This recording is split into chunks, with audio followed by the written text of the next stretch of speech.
ভোটটা নাসিরউদ্দিন পাটোয়ারিকে দিচ্ছে না, শহীদ ওসমান হাদি ভাইকে ভোটটা দিচ্ছে। ইনশাল্লাহ আমরা জয়ের ব্যাপারে আশাবাদী এবং সবাই আমাকে বলতেছে ভোটটা নাসিরউদ্দিন পাটোয়ারিকে দিচ্ছে না, শহীদ ওসমান হাদি ভাইকে ভোটটা দিচ্ছে।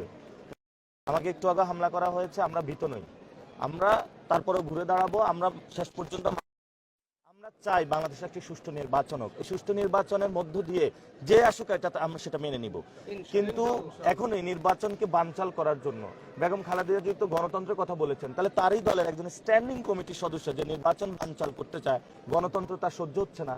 এখন তো জেনজিরা এসেছে, মহিলারা এসেছে, তারা বাংলাদেশে গণতন্ত্র প্রতিষ্ঠা করতে চায়। তো যেই দল গণতন্ত্র মুখে বলে কিন্তু কাজে হলো গণতন্ত্র। আপনাদের ক্যামেরার সামনে হয়েছে, এই যে আমরা কেন্দ্রে এখানে যে প্রবেশ করেছি, আমার সাথে একজন প্রবেশ করেছে, আমার সাথে তো অনেক লোক প্রবেশ করে নাই।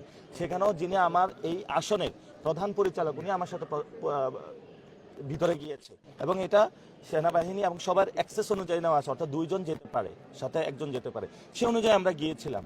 ভিতরে যারা এজেন্ট ছিল বিএনপির, তারা এসে আমাদের সাথে হলো দুর্ব্যবহার শুরু করছে।